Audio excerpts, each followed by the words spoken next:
You actually go to bed? 2 hours, Yeah. almost three. I I don't even know what time the last time I talked to you. It was only a couple hours ago, it seems like. don't know how the fuck you were texting me at 1 o'clock in the morning. That was still up. Yeah, I said go to sleep Yeah. because So, I got home and I changed my alarm clock to 4:50 instead of the hmm. 3:30 instead of the 3:30. So I got up and got some water, and that's it. I am beat. Yeah. Oh wow, yeah, no fucking. It's like day three. I guess this is day three, but yeah, whatever, man. It's day one because Every day is day one. So,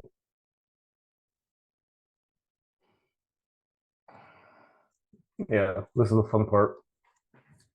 It's like, it's fun. It's like, oh, yeah, this is badass. And then it's like, yeah, oh, okay. No, this kind of sucks. But it's not bad. It just sucks a little bit. And then it really sucks, but then it's good. So, I'm just, I'm just happy that I don't have a fucking normal schedule and I don't have to deal with the bullshit of like I know I have to get up at 8 o'clock in the morning to be at work by 9. Fuck you. Yeah. So making the sacrifice to only sleep 2, 3 hours to be on this phone call. Yeah, it sucks, and I'm sorry the way I look. I look like I'm pissed off or whatever, but I really, I'm like, You just fuck can't you, open whatever. your eyes. So, um, other than that, it doesn't matter because as soon as we hang up, I'm going right back to sleep, Right back out. right back out, and then there's no shame. I don't care. That's But good. yeah, and yeah, YouTube did. I don't know how, I don't know why, but they censored one of my videos already. One of these or one of your other ones? It was the one. It was the short that we made that you were talking about blocking the blocking the road. Really? Exactly. I don't know if we were too cussing or if I was cussing too much. Fuck you, fuck you. Nah, I dispute that one. I did. I disputed it, and they're like, "Nah, I'll read it to you." Yeah, I swear to God, hold on. Yeah, that's why we were texting at 1 o'clock in the morning. That's what it was.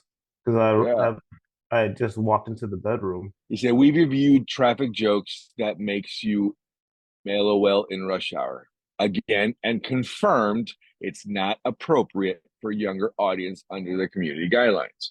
Your video will remain age restricted. I'm like, okay.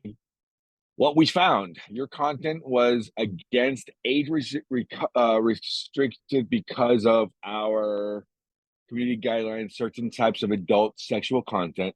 It wasn't there, Yeah. such as nudity, sexual ads, sexual audio, and sounds. It wasn't there, including explicit language or narratives. Well, you know what? Fuck you, man, because I fucking cuss a lot. You fuck.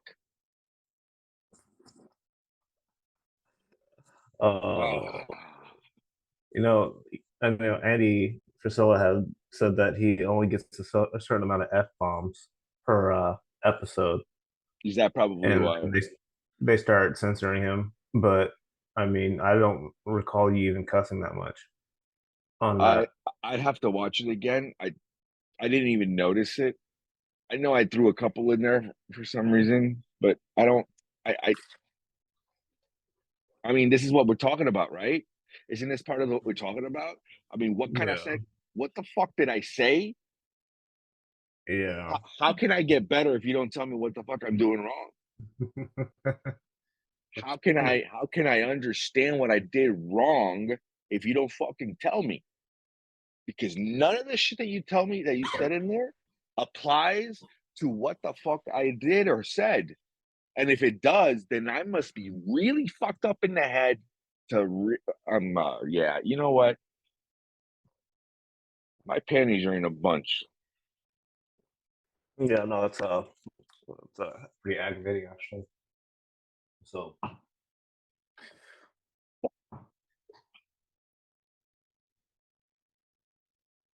Anyway, that was mine. How you doing? Are you doing? yesterday was character building day, I guess. I don't know if it was character building. It was definitely required a little bit of emotional control. We got all this stuff going on at the house, and trying to work to get everything done. It's supposed to rip out the upper cabinets and get the plumbing fixed this weekend. And we get a letter early afternoon yesterday denying our insurance claim for prolonged exposure. And it's like, all right, so let me get this straight. And so you guys are telling me that because my X-ray vision could see through the stove and the cabinets in the wall to see the leak that wasn't pooling at all and was literally just wet pipes. You're going to tell me that you're going to deny my insurance claim. And so now we need to figure out the $16,000 rebuild and the mold remediation cost. Yeah, And it's I not was gonna be like like, all that. right, that's it. That's not how insurance works. No, but So they're gonna pay it and then they're gonna drop you. Who you have? they're pulling out of Florida So they in October. So we're so not going that's to be with them anyways. And so uh now we have to hire a lawyer. oh they knew they were So gonna do that, so now they're gonna make you spend the fucking money and oh my god. Oh my god, dude. See so like that's the kind of shit. we have to switch carriers like next month, and we're going to be fighting them for the next what 3 6 months. And when I was talking to the people that did the work, they're like, "Yeah, this is what they do." She's like, "But I'm really surprised that they did that because you have a very clear case, and for them to tell you that you had that the problem existed too long, and that's why they're going to deny the claim because I can't see through drywall and cabinets. Like, get out of here." So there has to be a reasonable expectation, and that they're just being assholes. And it's so that was you got that news right around well, probably 2 o'clock in the afternoon, I think. I'm sorry that's happening to you, man. But yeah, dude, I mean, think about this though. If you didn't have the means, if you were, I don't know if you do it or not. I'm just saying, I don't have an extra 20 grand to rebuild my kitchen. Even if I nobody has an extra 20 grand. All right. Nobody. I don't give a fuck if you're a multimillionaire. You don't have an extra 20 grand that's not meant for that. You see what I'm saying? yeah. But it's not only the 20 grand, dude. It's the fucking time and the energy now that you have to spend money also to hire an attorney because you're gonna come up with 5 grand, right? You're gonna throw 5 grand at this attorney and then hope that you win the fucking case against the lawsuit because you have to sue them, right? You have to sue them. So you have to hope that you win the lawsuit and recuperate whatever expenses the fucking attorney cost you. Hmm. But you're not Yeah. going to recoup the time. No, and I You're mean not. we're going to be what has it been 6 weeks now. Well, no, dude. Like that's just so far. Yeah, we're 6 weeks yes. in, 6 weeks. and Jesus. then we're about to extend this out now. Well, mind you, we don't have a working kitchen, and it's like, oh, poor American doesn't have a working kitchen. That's still it is a luxury, and damn it, I want it back. Like that's all there is to it. You guys charge us for homeowners insurance every year, and it's been steadily increasing every year. And now you just have to wash your hands of your responsibilities and say no, we're not going to pay for that because, I'm like, we have mold coverage and everything Let me get this. So, how does mold grow without having prolonged moisture? It doesn't. So, like that right there should be like the argument is the dumbest thing on the freaking planet. Like, so you have a mold policy, you have $50,000 of coverage for your mold policy, but we're going to deny that claim because of X. Like, oh, Yeah. it was there too long. That doesn't even make sense. I don't know who or what company, but I do know for a fact that there was an instance that I was talking to an insurance one of those people that works at these insurance companies, and that's their job. It's like a claims manager or something like Mhm. that. So the initial phone call is the initial thing is accepted by like really low tier person. You know what I mean? Like I just freshly got here and I'm looking forward to working for this company because they got great benefits. Yay! So I'm gonna sit down and I'm gonna answer these phone calls. And hello, hi, Mr. Daniel Lott. Yes, I'm so sorry. I have to deny your claim because of prolonged exposure. Yeah, no, I'm sorry. Bye. Did I do good, boss?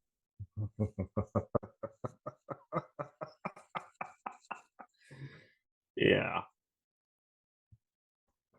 So that was emotional control. What was the test for yesterday, I guess. And I mean, I did fine, I suppose. Well, I just realized. Angry. I was angry, but I mean, there's nothing that's going to happen. I still have to figure out how to solve the problem. So it doesn't. It's not going to change the outcome if I go out there and throw a temper tantrum. Oh Um, no, exactly. Yeah. so it was like, and of course, it's like I'm not drinking right now, and it's Friday night, and I'm just like, oh, okay. So of course, I would have a little bit of, I don't even know if that's adversity. I'd have something that wouldn't make me want to go have a beer and sit out back and grill a steak. Um, but whatever. So that was yesterday. Uh, Then after that, I came home and edited. Oh, So worked a well, little 8 hour day and edited when I got home. I knew I had an airplane yesterday, later in the afternoon. So, and I knew from the day before. So I knew that I could wake up early yesterday, and I did what I did with 3:30 in the morning. I was on a phone call with you at 5, and I did my ice bath, and sorry, an email came in. Let me. And just like that, Minister kicked himself off the internet. That always happens. There you go. No, it's cool.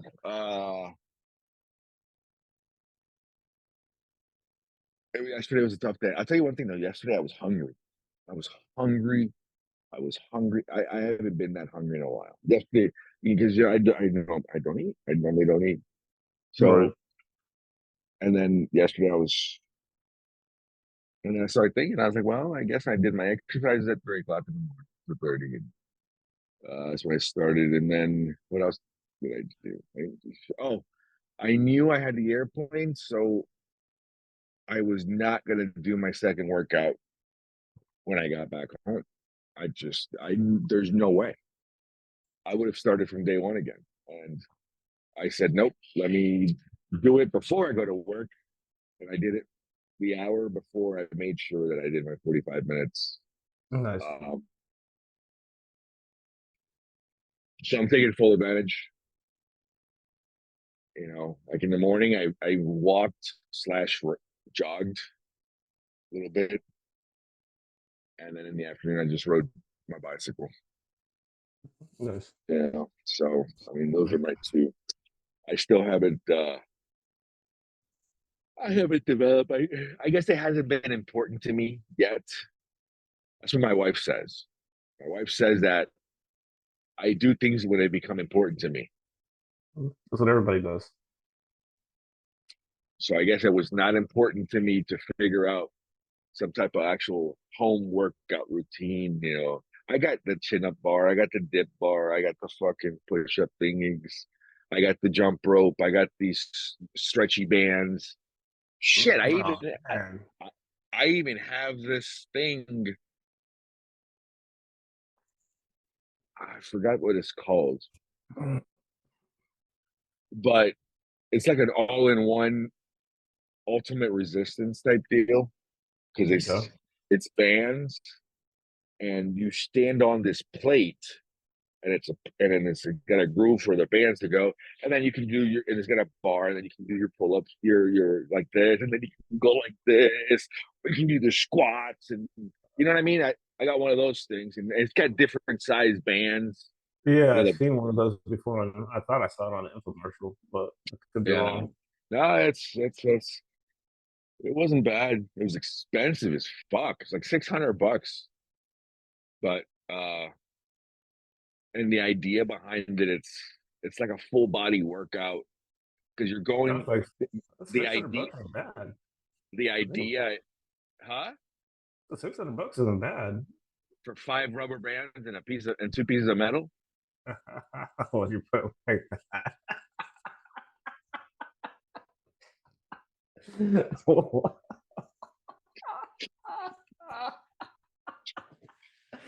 Oh man.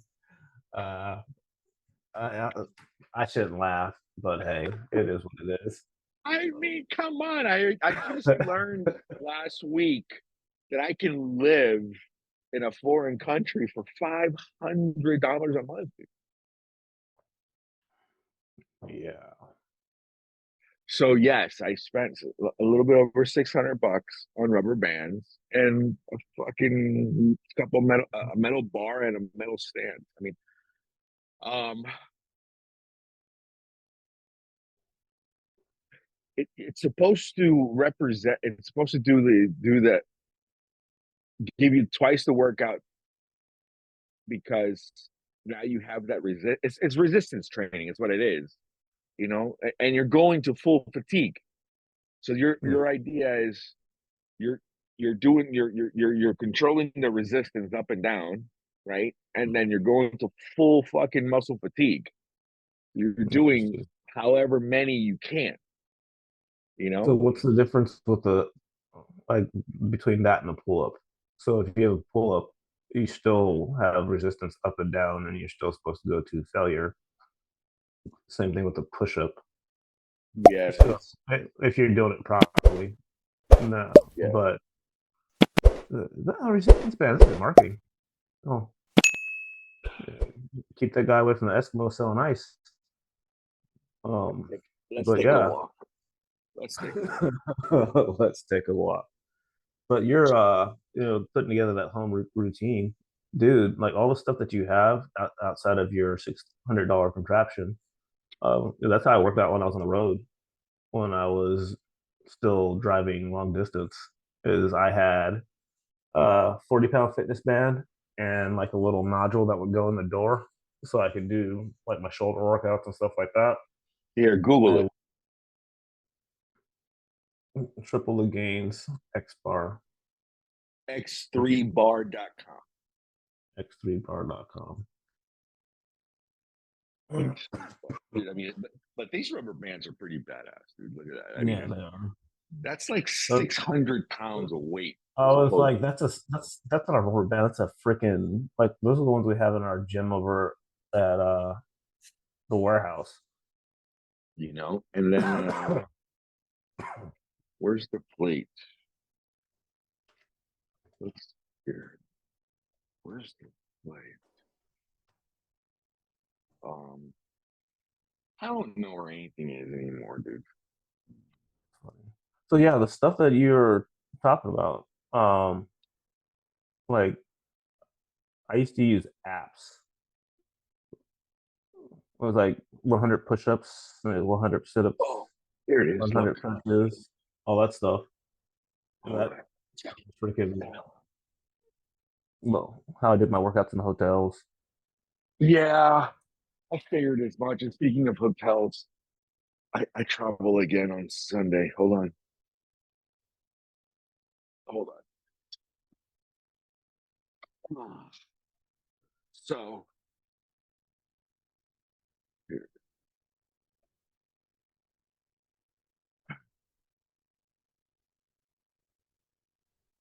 so technically, here, let me put that phone up here.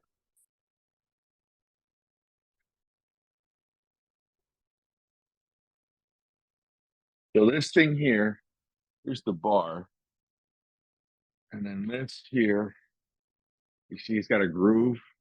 Mm-hmm. So I'm supposed to put that down, pick a, choose an easy one because I'm not in no mood right now. So this goes here,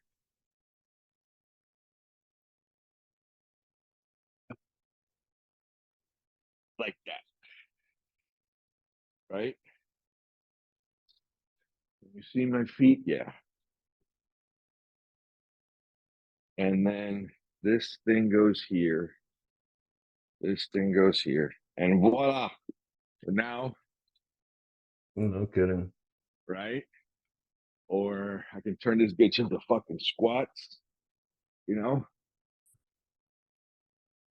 or how about triceps, you know?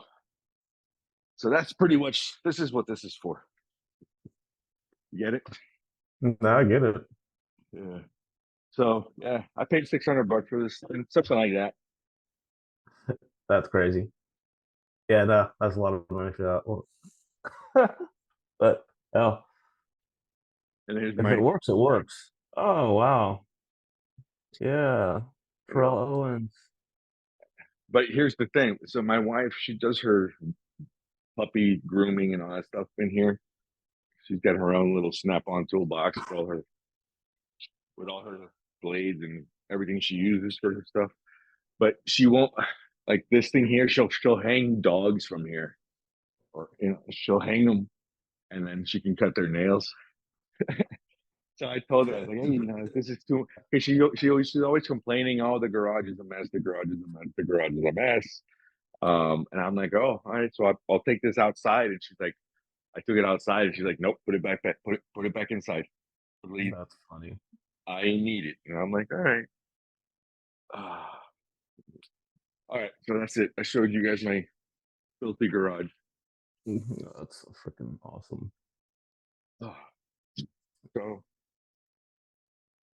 on Sunday tomorrow at 5:30 in the morning, I'm on a flight to Wichita, Kansas, Ta, freaking middle of Kansas. middle of nowhere,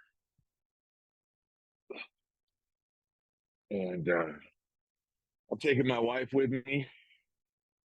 We're taking delivery of a brand new airplane for a Turkish client that I have. Okay. Uh, so I'll spend 3 days reviewing, and to be honest, I mean this is going to be my first time taking delivery of a brand new airplane. Other than that, I've sold airplanes before. I've helped people buy them. Um, that's part of what I do is, pre-buy inspections and so forth. And so that's why I got called. But taking the delivery of a brand new airplane, I haven't done that yet personally. Now, the idea was sold as if, we're a decent sized company, blah, blah, blah. And it's true, even though I have a Rolodex of anything possible. Grant Cardone says your wealth is in your network. What they say. So, huh? That's what they say. So, even though I've personally never done it, I felt confident. Thank you. Was that like a Yeah, that's what one of your fucking rigs out there being a dick.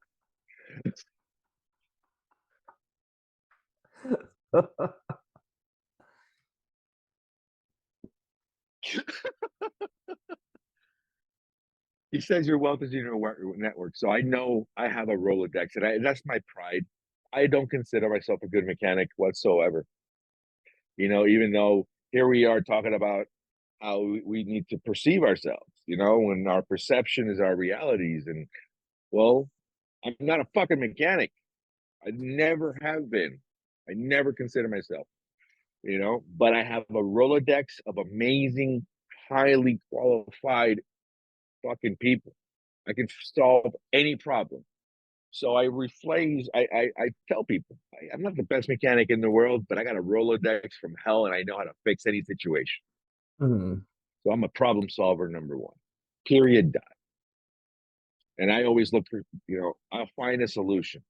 And if you don't like my solution, then we'll try to work it together, you know, and that's it. But with that being said, I called a guy that I know. I offered him an obscene amount of money because I'm not cheap. I'm not cheap. I charged quite a bit of money for this job, and I mean, I shot for a bunch of money, and I got a decent amount, because I knew there was negotiations back and forth. There's No. negotiations and everything, So I had to figure what's my time away from home? How much money do I normally make at home? It's got to be well worth it. If I have to leave the comfort of my home, it's got to be for almost double the fucking cost. You know what I mean? It's got to be well worth it to Yeah. me. That's the way I think. I don't think about because I know I can get job. Listen, dude, I know I can get work. All I got to do is make a, a phone call. Doesn't matter. With one phone call, I know I can plan my day. If I don't have anything going on, I can make a phone call. Hey, what do we got? And I got work. You know. So if I'm local, if I'm home, of course that price is going to be different than if I got to travel halfway across the United States, even though um, it's a simpler job, right? Mm. It's not as time demanding, and all I got to do is review the aircraft books, review the production, review all the after thoughts. Everything is built all in the same, but because this part is going to be sold in a different country, it needs to meet that country specs. Correct. Jeez. So I have to go out there and make sure that this airplane meets this country specs. So, in other words, EASA, like FAA, EASA is Europe. So I need to make sure that it meets, Europe specs. Okay. And if there's anything that I find wrong with it, I need to throw it back to production and go, nope, fix this, fix this, fix this. You know what I mean? It's like buying a brand new vehicle and having a representative at the factory line going, yeah, I don't like that. That doesn't look right. Can you fix that, please? That's just so beyond badass to me. It's like, It is pretty cool because you're spending millions and millions and right. millions of dollars on a brand new airplane. I cannot disclose, what this guy is paying for his airplane. I'm just know that it is an obscene amount of money to a lot of people, Yeah. you know. Um, so yeah, dude, he's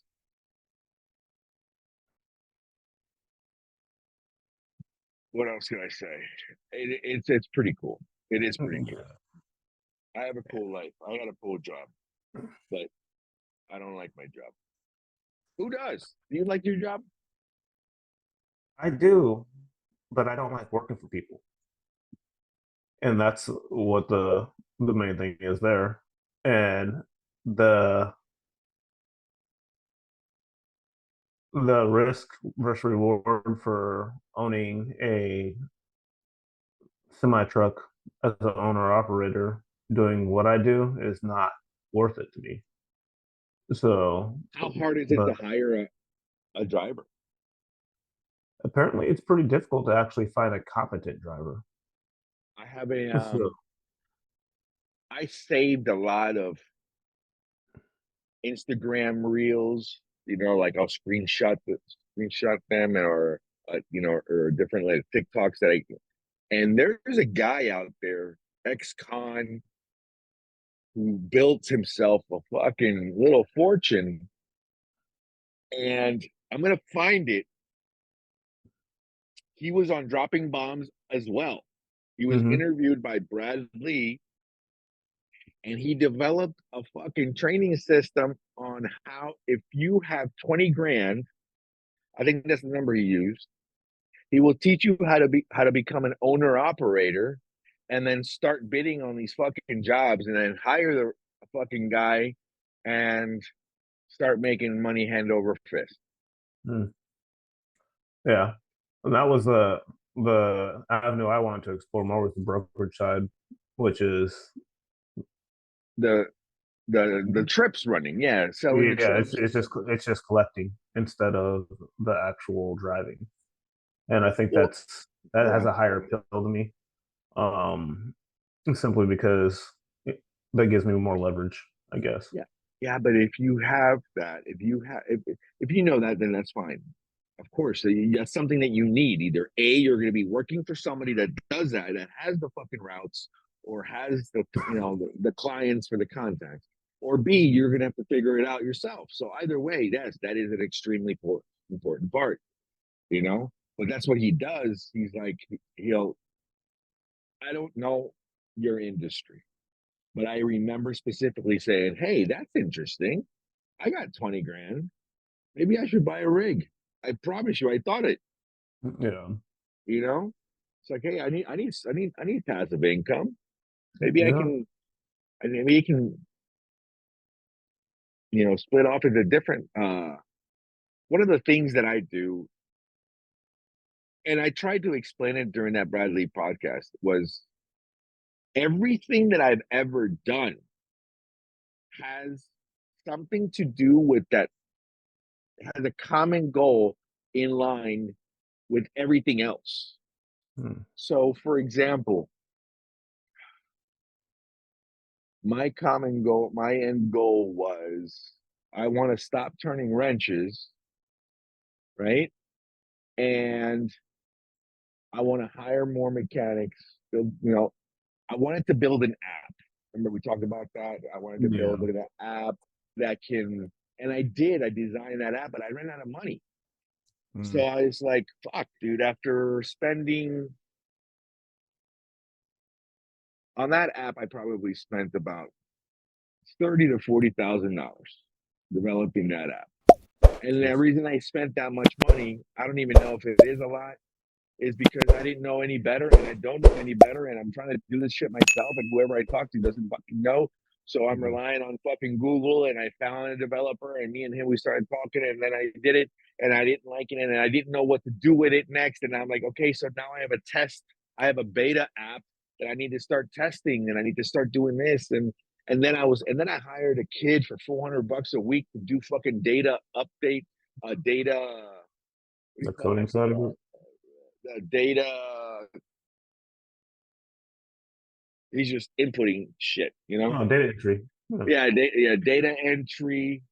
And then I ran out of money, dude. I really did, and he did all that, and I was paying him okay $400 a week. To him, that was his full time job, believe it or not. And he worked from home. And I remember the very last week, I told him, I was like, dude, I ran out of money. I'm so sorry. He goes, well, what about my check this week? And I said, do yourself a favor. I said, dig deep down. And if you worked 40 hours, I have no problem giving you what you earned. He never called me back. No kidding. Never called me back. Never called me back. I was like, there you go. He did hit me up once, like 2 years later, saying, oh, you have that money you owe me. I could really use it. So maybe he was in a tight spot, and you remember who owes me money, and Nestor Hmm. came up. So yeah, uh, Karif, if you see this, dude, um, I I value you. You're a great guy, dude. I want to shake your hand again and have a beer. I know it's been at least 3 years since we've seen each other or talked to each other. Um, in my mind, I probably still owe you $400, but I hope you realize that you got paid very well to do very little. So give me, what do you call it? Give me a break. You know, give me a break. Plus, he got in trouble. He hit a cop. I remember he hit a cop. Oh, Fuck. geez. And so I have to write a letter as an employer. Yes, he works for me. You know what I mean? So I think I went above and beyond writing a letter. You know, you know what, Karif? I'm sorry. Let me rephrase that. I just charged you $400 to write that letter. Fuck. Oh, yeah. Life is funny. But anyway, what else could I say? I was just listening to the stories you were talking about, and it reminded me of the mistakes that I've made. When you were talking about, when you go the road, it has to go on the road, it has to be worth it. And when I that trip that I had taken to Texas, and I ended up stuck out there for a week. And when the trip was planned, like when I got hired, they're like, "Hey, would it be a big deal for you to go out to Texas and pick up this vehicle?" Like, yeah, it's not a big deal. I'll go out there. Uh, in my mind, every time somebody leaves their home to go do something for a company, they pay them per diem. And it comes closer to that trip. And I mean, it'd been like 6 months since we'd even talked about it. I honestly was just out here doing my thing. He's like, "Oh yeah, remember how we talked about that? We need you to go out there and do that." It's like, "All right, cool. So what's your per diem rate?" He's like, "Oh yeah, we really don't do per diem." Wait, you guys don't do per diem? It was because I didn't ask questions, and like because it didn't even occur to me that I should ask the question, because it was just like that's what's right to do. It's He's like, standard. "Okay, right." And so he's like, "Yeah, we really don't do that." I was like, "All right, well," I was like, "Company credit cards, any of that stuff?" He's like, "Yeah, you're just gonna have to expense everything." I was like, "So wait, so you want me to go out to another state and put everything on my credit card for me to resubmit it and be reimbursed for doing something for you guys that is literally, it's not my business. All this stuff is tax deductible for you guys." He's like, "Yeah, yeah, that's kind of how we do it." Huh. All right. Let me chill on this for a little bit, because again, Daniel's working on not just like tell you to go eat a bag of dicks. Um, so I end up flying out to Texas. I spend a very little minuscule amount of money at the airport. I get there and I meet the owner of the company. Entirely different mentality. Yeah, no, like hang out for a little bit. Guys are gonna show you around, take you out to lunch. I got some stuff I gotta handle, but I'll get back with you. We'll get you over to the truck. Truck's not ready. Truck's in another city. All these different things. It's just falling apart at the seams. So the owner comes and picks me up, takes me to the hotel, like has me follow him to a hotel, puts the room on his credit card, and he's like, "Put everything on the room. Don't you dare spend your money. Here's $100 just in case you need anything." How is it to have two different mentalities? But it's my fault for not asking the questions. And so I was like, damn, I was like, I really messed up with that. But that man was a good man, and he understood and was like, "Yeah, this isn't your fault." I was there for 7 days, uh, ordering room service and them covering everything. And then he ended up giving me his sister's credit card when I was on my way back. So I didn't. He wanted to make sure that I wasn't spending my own money, and that Nice. was, yeah. I was like, freaking. Oh yeah, that trip was I think the truck broke down like 6 times on the way back. Wow. So yeah, I spent some money. Yeah, and it wasn't mine, but it had been sent too long. And then like even the thing with your guy, would you say I don't remember his name, O'Keefe, Kareem, whatever it was. Yeah, it's Karif, but yeah, Kyrie. So I yep. put two things together.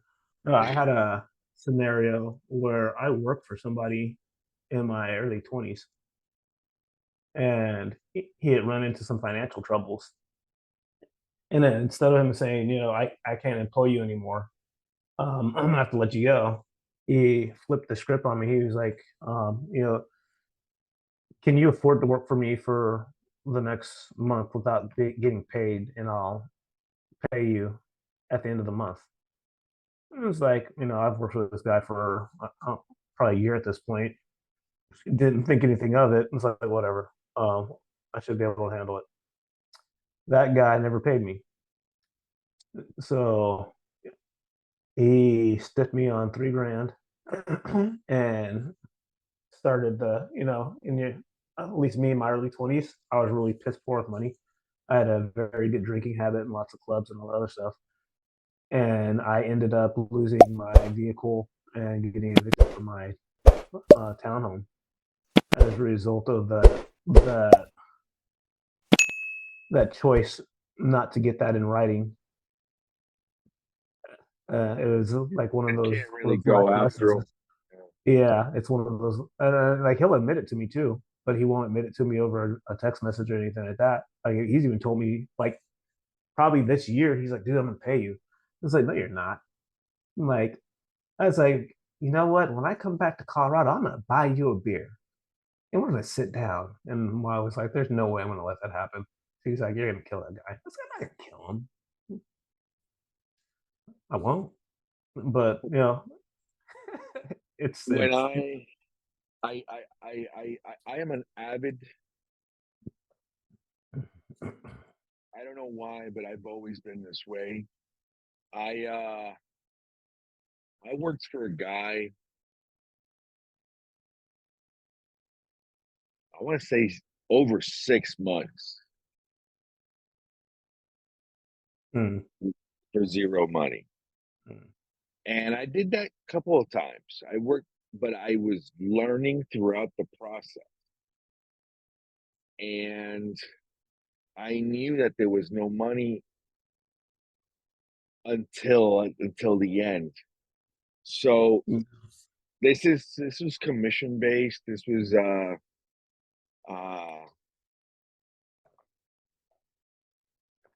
hey kitty.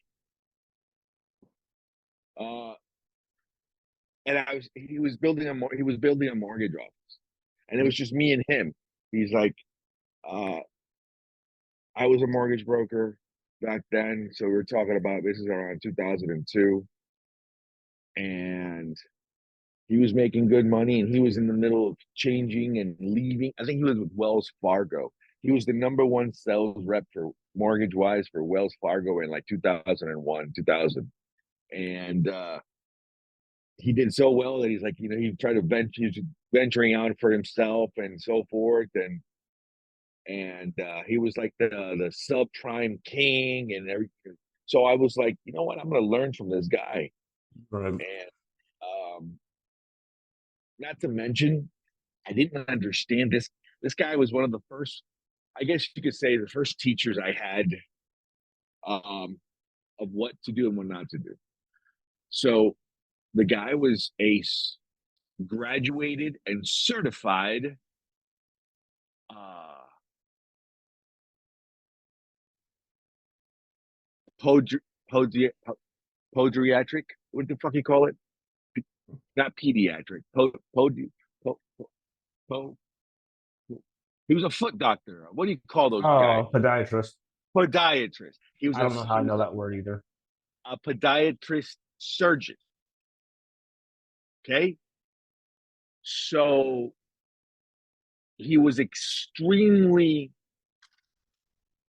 gifted in his the way he talked, and he says he was ambidextrous, and as a surgeon I use my hands, they have to be in sequence, and I'm like, yeah, I can see how that goes, but why the fuck are you a mortgage broker again? Wait, you're telling me you're a fucking doctor, you went to school for 8+ years and you're a graduated doctor, a podiatrist, and then you became a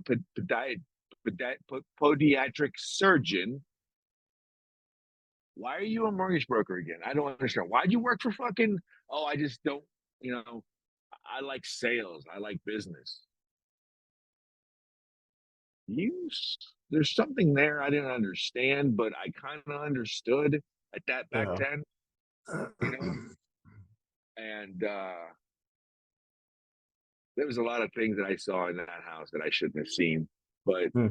uh, I built with him his little mortgage office, starting from scratch, from the software to growing the leads to running internet cable to running ethernet to connecting computers to do building a network to creating a VPN to dude, I did a lot, a lot, It sounds and like then it. and I did that in a time that I was extremely hungry. I was 25 years old and I had a brand new son.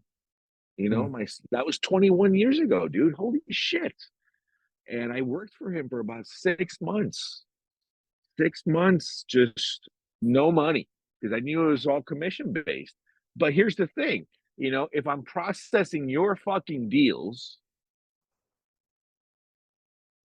as a processor, you get a percentage of the fucking. Well, they used to now. I don't know if it is now, but before processors got a piece, 10% of the deal to process the deal. You Hmm. know, he was closing deals and I wasn't making any money. Oh, when you close your deal, I'll be happy to give you your 50%. And internally, I'm like, you're only going to give me 50% after I help build this thing for you. Yeah. So I started getting deals in the pipeline that I never submitted with him. Really? Oh, yeah. Because in my mind, I'm hungry. And You're this right. deal is $12,000. And I haven't made any money in Yeah. 6 months. And he's going to give me 4 or 5 grand worth after I'm done with this. Yeah, it's not going to happen. Yeah. So I went to him and I said, hey, man, I got to go. And he's like, what do you mean? And I'm like, yeah, dude, this isn't working out. I got to go. I got to go do my own thing. And he flipped. I remember I heard his feelings so much. He threw in my face, look what everything I've done for you. Yeah. What the fuck have you done for me? I Yeah. was That's that like, wait, narcissistic bullshit right there. what the fuck have you done for me? Wait a moment. Hold on. Time out. He called me an almost man. I remember he Hmm. yelled at me, you're an almost man. You haven't amounted to anything. And I was like, dude, I'm 25 years old. I have a family. I have a son and a brand new wife. I'm thinking to myself, I got another kid on the way. Wait, what? Uh, I yeah, that time in my life, that's when I said I took my loss. I did. I Yeah. took my loss and I moved on, and I never talked to him again until about years later. I saw him at like a department store, and he was with his daughter. And he was a man who always wanted a daughter. He always wanted a daughter, and he was a good. I can say he's a very good father. Take care of his daughter. But other than that, dude, yeah, I lost contact, and I'm like, peace out. This was a guy who I was talking to. He was my he was a mentor at that time. He wasn't just only a boss. He taught me a lot of great things. I'm not going to say no. But at the same time, I was growing too. Right. Um, I was growing too, and I see his mistakes now in this phase of my life. But that led me to another job later on down where I sold bullion, gold, Hmm. silver, Gold platinum. bullion, huh? Oh, all bullion. Yeah. And I didn't know. This is when after the real estate markets fell, and this was back in 2009, 2010. I didn't know what the hell I was going to do with my life. I was broke, and I was like, "What am I going to do?" And then I saw a sales opportunity to sell bullion, and I went to this place, and this was literally a boiler room Mm. where you had ex ex cons, ex uh what do you call it? Ex Wall Street guys, unlicensed Wall Street guys now because they lost their shit, you know, SEC non-compliant motherfuckers. And yo, so I walk into this thing, and I'm in my late 20s, and I'm walking to this thing and I'm in the suit and tie, and here I am. I'm thinking, I got all the business sales experience of being a really good mortgage broker, but the mortgage died, business died back then. So I got to do something. And that's where I learned to get on the phones. That's where I learned to fucking start dialing, you know, Gotcha. that's where I learned to, you know, that's where I learned the phrase, I've seen more money lost by indecisions than the wrong decision. So, Mm. Daniel, what are you doing right now? Listen, gold and silver right now. Yes, everybody's talking about gold and silver. It's not a big deal. It is God's currency. All right. But let me tell you something. Right now, palladium is only shooting for $119 an ounce. All right. And it's going to skyrocket. I'm telling you, listen, back in 1995, palladium was well over $2,000 because Ford bought all of it. They said, fuck the world. And they bought the reserves, and they kept the price down because they are, blah, blah, blah, blah, blah, blah, blah, blah, right? Palladium right now is like at $2,200. So I wasn't wrong. I Yeah. wasn't wrong. And I made a lot of people a lot of money. But the problem was that I sold a lot of palladium, but the shop ended up going into, oh, it was bad. They got raided by the FBI and everything. I This was figured. straight bone. Some reason I saw that coming. I don't know They why. they they did, dude. They did. But listen to me. This was insane because these were really good people. Like this, like there was a Haitian guy. He was a priest. He was a, what do you call it? Not a priest. What do you call those? A pastor, a Haitian pastor that wanted to help his community, and he invested all his community's money into these bucket metals. Listen to me. And he was making money. You would get 10% commissions, right? So, you got somebody who gave you 20 grand, you got $1,000, $20,000. This was just your cut, your commissions. I'm like, wait, how is this? But it's not just like, then you would ask the person, hey, you want to leverage it? What do you mean? Well, instead of fucking let me buy $25,000 worth, let me leverage you 4-to-1 with our house money. So now I'm buying $100,000 worth of fucking metals in your name with the house money. Just be prepared to I may have some dips, and you may get a phone call saying, hey, you got to put more money in if you want to keep your position. Dude, there was people giving their life savings, man. 250, $300,000 fucking Jesus. Roth rollovers. Yeah. So now when you got 250,000 and you're leveraging a 4-to-1, what did that make? That's $1 million. Dude. And out of that $1 million, I just made 10%, which is what? 100 grand. And where did that 100 grand come from? From the 250,000 initial fucking dollars, Right. from the initial commission. So I didn't ever realize that this place wasn't buying anything. It was fake. So here I am. I'm thinking I'm helping fucking people, and I was ripping them off. That was horrible. Yeah. Horrible. When I realized that, dude, and I said, well, I gotta go. And that place got raided, and they got taken down.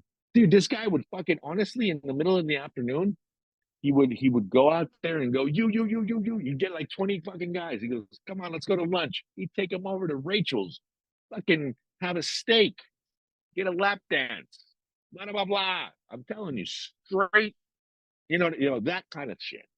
And he was just blowing money like it was going out of style. Getting picked up in limousine, the stretch limos and shit. You know, high class piece of shit. So from there, I said, I'm leaving this place. And I went somewhere else. And that other somewhere else, I was able to make some people some money. Same thing. You're on the phones, making phone calls. You know, there's no draws.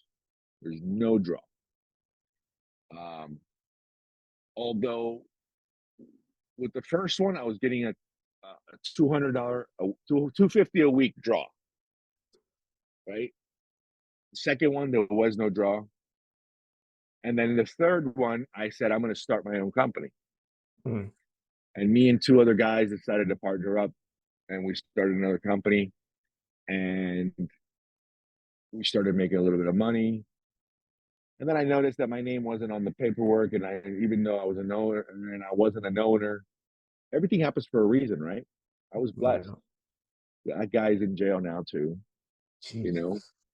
everybody in the metals business went to fucking jail, dude. I got lucky. I kept getting. It's like literally the universe telling me, "Hey, boom!" And I get booted out. I get booted out. They would. I got booted out of fucking positions, and I'm like, "Fuck! What am I gonna do now?" And next thing I know, oh my god, thank God I got booted out. Yeah. Yeah. So they went to jail. I know they're still looking for one guy.